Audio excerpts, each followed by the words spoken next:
Alright, good morning po sa inyong lahat mga kababayan. Pag-usapan natin ito. Ang tema po kasi na sinasabi nito ni Bongo, hindi ba yung speech niya na sa tinig po, matanda na po yun, bla bla bla. Dinadala nila doon sa ICC. Di ba? Ganun siya. Wala po siyang sinelas, nakapaalan daw po siya, sabi ni Mijaldea. Ni Jaldea, di ba? Malakas din po make news. Wala raw si Duterte ron sa loob. Buti na lang may DDS na nagsabi na nandun siya sa loob. Galing kami doon. Nakita namin siya. Oh. Tapos umalis na lang siya. Di ba? Ay nako. So ano to? Pinaplano talaga nila yung mga sasabihin nila. Ngayon, ito yung sinasabi ni ni Bongo. Yan. Kung ang dating pangulo ng ating bansa ay maaaring tratuhin ng ganito, lang niya parang inapi parang minaltrato 'di ba? Paano na lang yung mga ordinaryong mamamayan? First, gusto ko lang din naman pong sagutin ito ng loko-loko talaga, Bongo. Anong sinasabi mong ordinaryong mamamayan? Si Duterte, maliwanag na ICC nakakulong dahil po 2017 pa lamang may mga kaso nang isinampa laban sa kanya. 2011 pa yata sinisimulan na ni Leila de Lima o 2010 ang investigasyon sa kanyang mga kaso ng EJK din sa kanyang probinsya sa Davao City. 'Di ba? Wala lang na isang pangkaso rito. Oh. Ngayon, nung naging presidente siya, di lalong wala nang makapagsampa ng kaso dahil nga naman takutin ba naman yung mga Pilipino o 2011, 'di ba? Takutin ba naman yung mga Pilipino na puro pagpatay? O sino ba naman ang magkakaso sa kanya rito? 'Di ba? So, si Digong subject na ng ICC yan kasi nga bago pa tayo mawala sa ICC, may investigation, may kaso nang naisampa, meron nang umuusad na pag-iimbestiga sa kaso. Hinaharang-harang lang ng Duterte administration. But the mere fact, pumasok na yung kaso sa kanila 2017. Oh. Ngayon, ang ordinaryong mamamayan, hindi po pwedeng ma-ICC ng ganyan. Ang pinalilitaw kasi nila na walang basihan ang ICC. Diba? Hindi na tayo member, wala nang jurisdiction.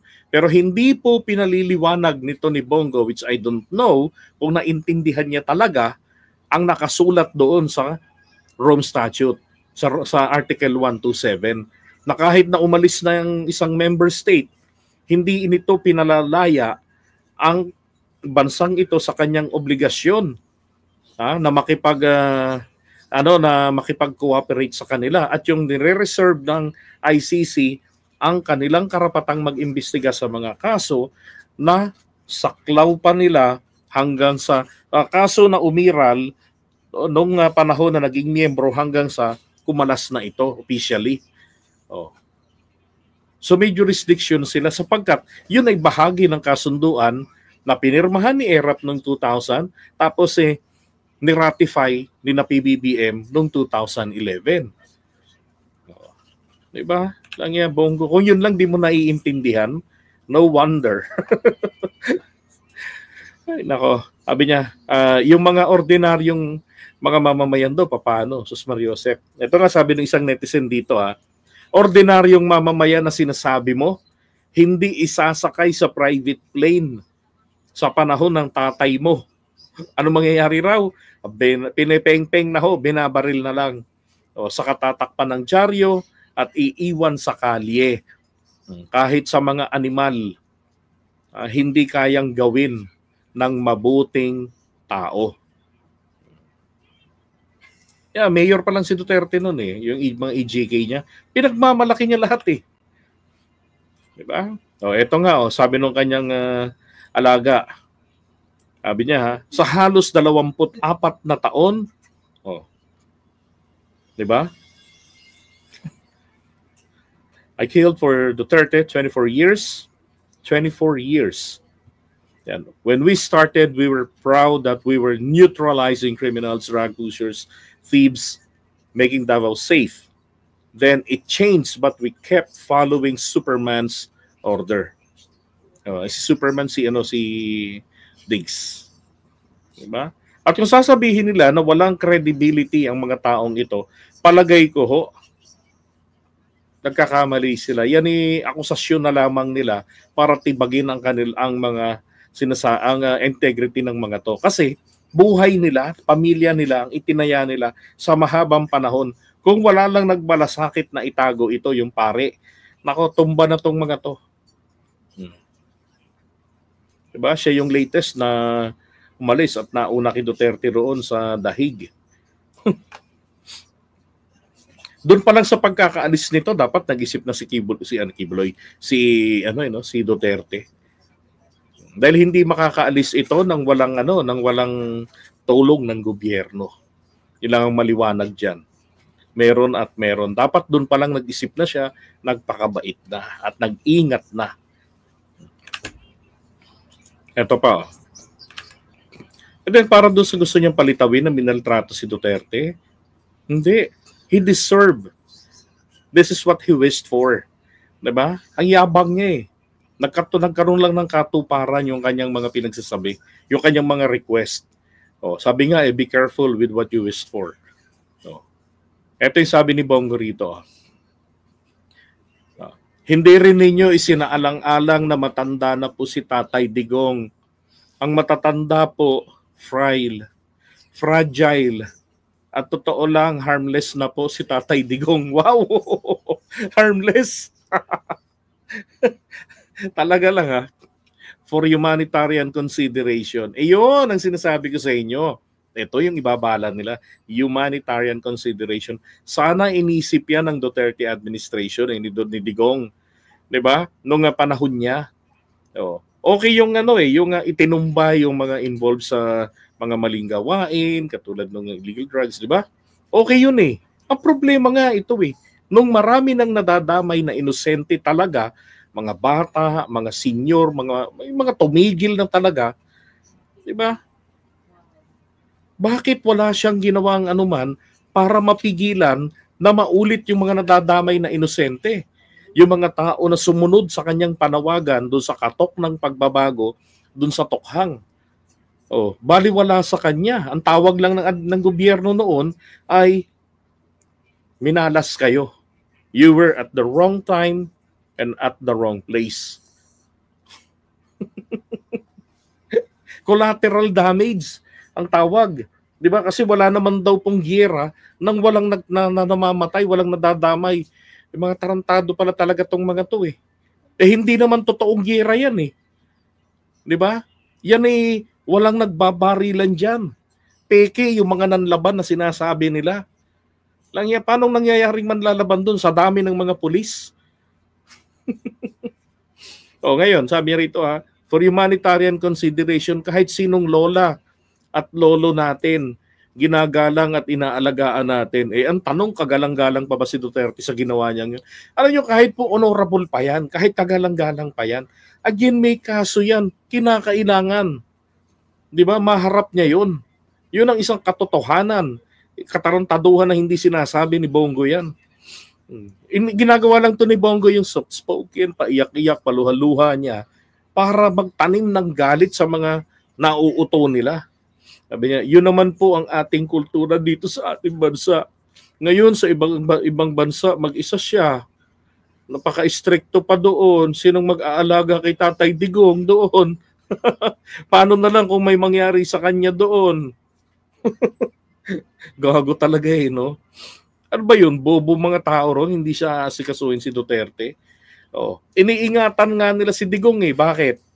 Hindi po pinayagan ng ICC na yung mga gamot niya galing Pilipinas, yung galing sa pamilya niya, ay bigay sa kanya. But it doesn't mean na hindi po siya pinaiinom ng tamang gamot doon, na siya po pinababayaan. Nag-iingat lang sila na baka siya ay lasunin. Kahit sabihin pang galing sa pamilya niya Di ba? Maraming pwedeng mangyari. So kinakailangan walang intervention. Ganun lang yun Kalokohan ni Bongo. Ito pa.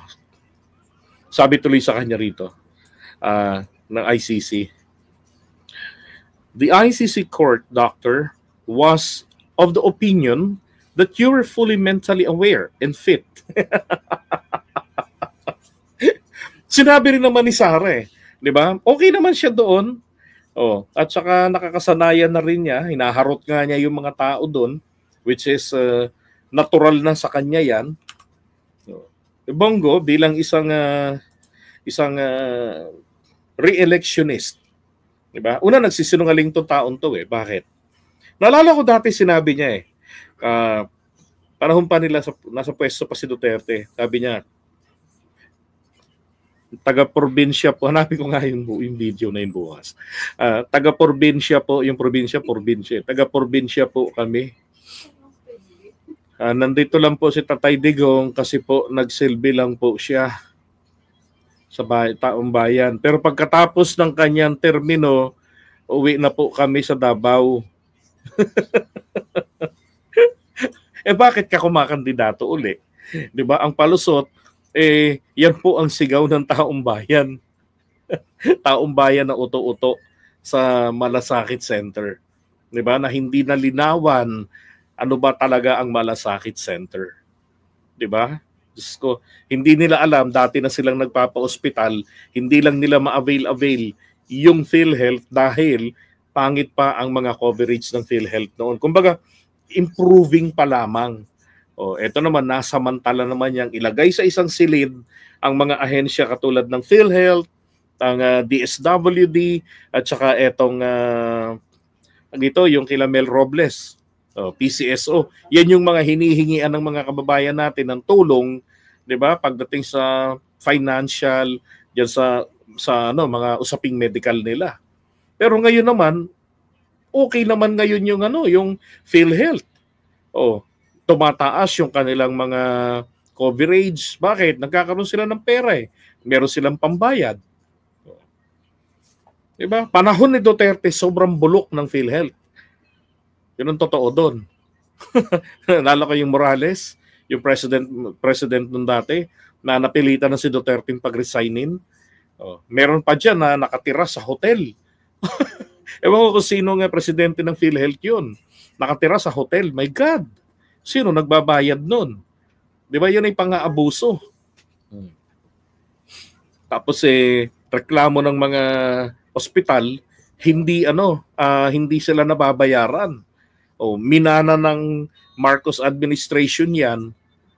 Ngayon, nababayaran na sila. And again, take note, meron pong 60 days na processing time ang PhilHealth para i-process ang mga claims at mabayaran. Nagko-complain naman sila eh. Buti nga tumataas na yung yung coverage eh. Ay nako. 'Di ba sinabi niya dati yan eh, ni Bongo eh, na ano pa yon, hindi pa siya senador noon. Alalay pa lang siya noon. Na pagkaano ni Duterte, pag-alis na. Kasi binabatikos na siya eh. Si Duterte noon eh. Ay nako, bigyan talaga tong mga to. Masyadong masyadong pampaawa ang ginagawa na inapi, minaltrato yung kanyang tatay, samantalang hindi nila iniisip ano ang pinagagagawa ni Duterte doon sa mga kababayan natin noon. Ito lang para sa akin, gusto pala niyang itumba yung mga sangkot sa maling gawain. Ipinangako niya nung kampanyahan noong 2016 na ibabalik niya yung death penalty. 'Di ba? Bakit hindi niya ginawa? Hindi niya pinush. Si Bato de la Rosa hirap na hirap sa kakapush ng panukalang batas na 'yan. Nakikipagbakbakan talaga kay Franklin Drilon, kay Kiko Pangilinan. Naalala ko itsura ni Kiko noon, namutla nung sagutin ni Bato. Dahil ang narrative ng mga dilaw na magbigay nga kayo ng bansa na mayroong parusang ganyan na walang krimen, di nilatagan siya. Singapore, Saudi Arabia, di ba? Iran, yung mga Muslim countries na mayroong parusang ganyan, mababa ang kanilang krimen. Hindi man ma-zero, at least napakababa at yun ay napakaganda na. Bakit hindi niya sinulong? Di ba? Para pala ang gawin niya isagawa niya yung kanyang favorite pastime magpapatay ng mga kababayan. Diyos ko, nakakairita lang pati na yung mga sumunod sa tokhang, yung inalok ng pagbabago, kumbaga warning, di ba? Change your ways or change your birth certificate into death certificate. Oh. Tapos nung mga na-rehab, nung umuwi na, nung wala na silang may tumba-tumba, pinagbabalingan yung mga dating may record. Sus Mariose, pinapatay pa rin. Diba? Tapos wala siyang ginagawa. Kasi yun ang gusto niyang naririnig lagi. Minamatay. And he inspired the killings. Sinabi niya naman talaga yun, inutos niya talaga, tinuruan pa niya yung mga pulis. Diba? Tapos palilitawin ninyo, matanda na, kasi ganito, ganyan. Diyos ko, yan isa'y maliwanag lamang na bahagi ng taktika ni Duterte, yan yung mga pagpapaawa, yung mga pagdadramang ganyan. Alam niyo si Bongo, master na niyan, yung ganyang kalokohan ni Digong. Oh, tingnan niyo to ha. Gaganon ka agad ako. May ako hulog. Ganon. Tingin naman yan sila. You know, kawawa. Sige pa. Diyan sa labi sa Manila, ginaganon ko yan. Ganyan daw ginagawa pagkita niya makaaway niya. Pero maya tawag kabogin mo sa uli ko mo kunin mo. Pero drama yan. Kaya mo. It was sa Diamond Hotel nung parte ng pulis. Ginamit. Oh, 'di ba? Drama 'yan. Pati yung ginawa niya rin dun sa ICC nung nakaraan, nung nandun siya, nakaganon. Tapos ganon.